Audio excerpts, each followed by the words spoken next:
రా అంటుంటాం. తల్లి తండ్రి తర్వాత దైవం కంటే ముందు గురువునే ఉంచాం. దైవంతో సమానంగా గురువును భావిస్తుంటాం. గురువు కాళ్ళకే నమస్కారం చేస్తుంటాం. మన భారతీయ సంస్కృతి అది. మన భారతదేశంలోనే కాదు, ప్రపంచవ్యాప్తంగా గురువుకి ఇస్తున్నటువంటి విలువ అది. కానీ ఆ విలువకు మచ్చ తెచ్చేలా వ్యవహరించాడు ఒక గురువు. ఒక 8 ఏళ్ల బాలికపై, అభంశుభం తెలియని ఒక చిన్నారిపై అత్యంత దారుణంగా వ్యవహరించాడు. రాక్షసుడిలా వ్యవహరించి ఆ చిన్నారి జీవితాన్ని చిదిమేసే ప్రయత్నం చేశాడు. విజయనగరం జిల్లాలో జరిగింది ఈ దారుణం. ఒక 8 ఏళ్ల బాలికపై ఒక ట్యూషన్ మాస్టర్ లైంగిక దాడికి ప్రయత్నించాడు. భోగాపురం మండలం గుడివాడలో ఈ ఘటన జరిగింది. భార్యతో కలిసి గుడివాడలో ట్యూషన్ చెబుతూ ఉంటాడు విజయ్ కుమార్ అనే టీచర్. 2 రోజుల క్రితం భార్య రాకపోవడంతో ఒక్కడే ట్యూషన్కి వెళ్ళొచ్చాడు. బాలిక అనారోగ్యానికి గురి కావడంతో తన నానమ్మ ఆరా తీసింది. బాలిక వ్యవహరిస్తున్న తీరు కానీ, తన అనారోగ్య సమస్యలను గమనించిన తన నానమ్మకి ఎక్కడో అనుమానం వచ్చి బాలికను కూర్చోబెట్టి మాట్లాడింది. ఏం జరిగింది అని మాట్లాడింది. అప్పుడు ఆ ట్యూషన్ మాస్టర్ తనపై తప్పుగా ప్రవర్తించాడంటూ ఆ బాలిక చెప్పింది. ఆ ట్యూషన్ మాస్టర్ తనతో ఎలా వ్యవహరించాడు, ఎలా తనను ఇబ్బంది పెట్టాడు, ఏం చేశాడు అనే విషయం తెలుసుకొని గుండాగినంత పనైంది ఆ బాలిక నానమ్మకు. ఈ నేపథ్యంలో తల్లిదండ్రుల ఫిర్యాదుతో ఆ విజయ్ను పోలీసులు అదుపులోకి తీసుకున్నట్లుగా తెలుస్తోంది. చిన్న పిల్ల, ఒక 8 ఏళ్ల పాప, కనీసం మంచి చెడు తెలియనటువంటి చిన్న వయసు, అభంశుభం తెలియనటువంటి వయసు. ఆ వయసులో ఉన్నటువంటి పాపను, ఆ ఉన్నటువంటి సందర్భాన్ని, ఆ టైంను ఆసరాగా చేసుకొని అడిగేవాళ్ళు లేరనో కామంతో కళ్ళు మూసుకుపోయి కూతురు లాంటి పాప మీద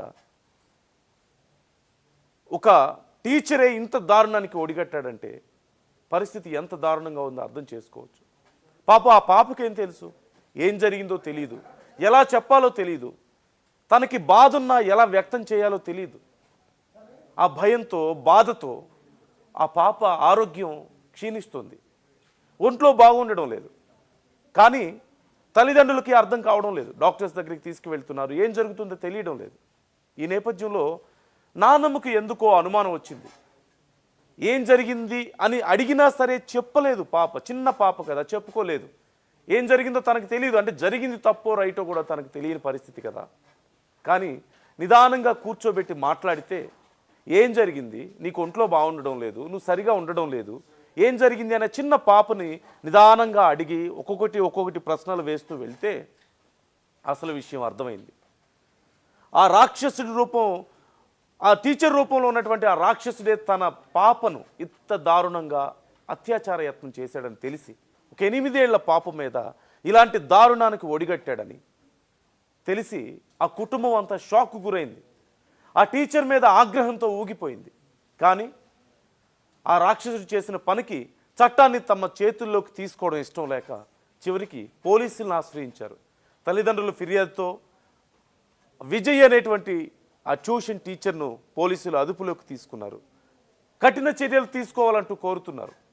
కానీ ఇప్పుడు ఆ పాప పరిస్థితి ఏంటి? ఆ పాపకి కౌన్సిలింగ్ అవసరం. అలాగే చాలా సందర్భాల్లో ఆర్టీవీ కూడా మీకు సజెస్ట్ చేస్తూనే ఉంది, చిన్నపిల్ల తల్లిదండ్రులు, ముఖ్యంగా చిన్నపిల్లల తల్లిదండ్రులు జాగ్రత్త వహించండి. మీ పాప, మీ బాబు మీ పరిసరాల్లో ఉన్నా సరే, మీ పరిసరాల్లో ఆడుకుంటున్నా సరే ఖచ్చితంగా ఒక కంట కనిపెడుతూ ఉండండి. వాళ్ళతో ఎవరు ఆడుకుంటున్నారు, ఎలా ఆడుకుంటున్నారు, ఆడుకుంటున్న వాళ్ళ మనస్తత్వం ఏంటి అనేది గమనిస్తూ ఉండండి. వాళ్ళ వ్యవహార శైలిలో ఏదైనా తేడాగా ఉందా, పిల్లలు ఏమైనా ఇబ్బంది పడుతున్నారా అనేది ఎప్పటికప్పుడు చెక్ చేసుకోవాలి. ఎందుకంటే పరిస్థితులు బయట ఎంత దారుణంగా ఉంటున్నాయో మనం చూస్తున్నాం.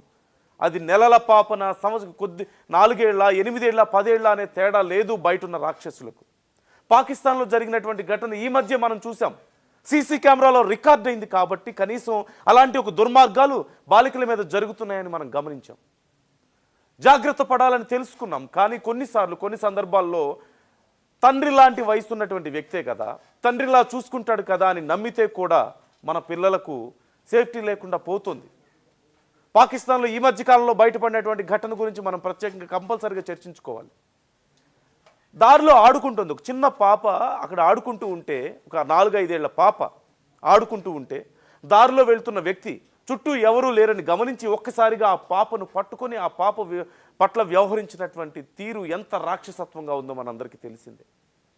ఆ చిన్న పాప మీద తన రాక్షసత్వాన్ని ఆ దుర్మార్గుడు చూపించాడు. ఆ తర్వాత అలాంటి ఘటనే మరొకటి కూడా మనం చూసాం. వీధిలో వెళ్తున్నటువంటి ఒక చిన్న పాప తన తమ్ముడితో కలిసి వెళ్తుంటే ఆ పాపను పట్టుకొని ఆ పాపను దగ్గరికి తీసుకొని ఎంత దారుణంగా వ్యవహరించాడు అంటే అంతకు మించి నేను ఇంకా చెప్పలేకపోతున్నాను. ఏం చేశాడు, ఎలా వ్యవహరించాడు అనేది మీరు అందరూ చూశారు గతంలో. అలాంటి ఘటనలు కేవలం పాకిస్తాన్లోనూ ఆఫ్ఘనిస్తాన్లోనే కాదు, భారతదేశంలో సైతం జరుగుతున్నాయి. భారతదేశంలో సైతం అలాంటి రాక్షసులు ఉన్నారు, ప్రతి చోట ఉన్నారు. కామంతో కళ్ళు మూసుకుపోయి, వావి వరుసలు మర్చిపోయి, వయసు భేదాన్ని మర్చిపోయి, లింగ భేదాన్ని మర్చిపోయి వ్యవహరిస్తున్న కామందులు మన చుట్టూ అనేక మంది ఉన్నారు, మన సమాజంలోనే ఉన్నారు. టీచర్ల ముసుగు కప్పుకొనో, ఉపాధ్యాయులు లేదంటే బయట ఉద్యోగులు ఆఫీసుల్లోనూ ఎక్కడ పడితే అక్కడ మన చుట్టూనే తిరుగుతున్నారు. మన బంధువుల రూపంలోనే తిరగొచ్చు, మన నైబర్స్ రూపంలోనే మన చుట్టూ తిరగొచ్చు. కాబట్టి ఖచ్చితంగా జాగ్రత్తగా ఉండాలి ఆడపిల్లల విషయంలో, అందులోనూ చిన్న పిల్లల విషయంలో మరింత జాగ్రత్తగా ఉండండి. అలాంటి పరిస్థితి మరొకసారి మనం చూస్తూనే ఉన్నాం. రాజేష్ మనతో రెడీగా ఉన్నారు. ఈ అంశానికి సంబంధించి డీటెయిల్స్ తెలుసుకుందాం. రాజేష్, విజయ్ని ఇప్పటికే పోలీసులు అదుపులోకి తీసుకున్నట్లుగా తెలుస్తోంది. ఏం చర్యలు తీసుకుంటున్నారు? ఆ పాప పరిస్థితి ఏంటి ఇప్పుడు, అసలు ఆ కుటుంబం ఎలా ఉంది?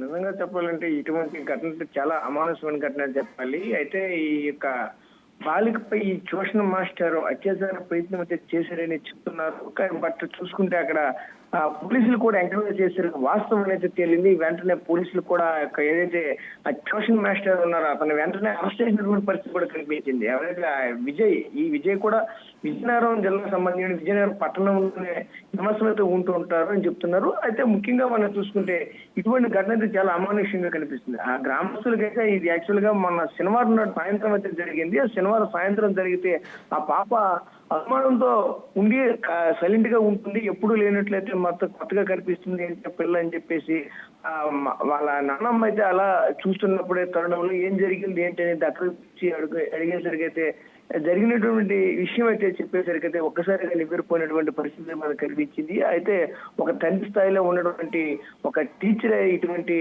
అఘాయిత్యానికి అయితే పాల్పడ్డాడని అయితే మాత్రం చెప్పుకోవచ్చు. ముఖ్యంగా చూసుకుంటే అసలు ఏం జరిగింది పూర్తి డీటెయిల్స్ వచ్చిన తర్వాత ఆ రోజు అయితే గడిచిపోయింది. మరుసటి రోజు ఆదివారం సెలవు కావడంతో ఏం చేయలేదు. సాయంత్రం మళ్ళీ వస్తారేమని చూశారు, సాయంత్రానికి వచ్చారు.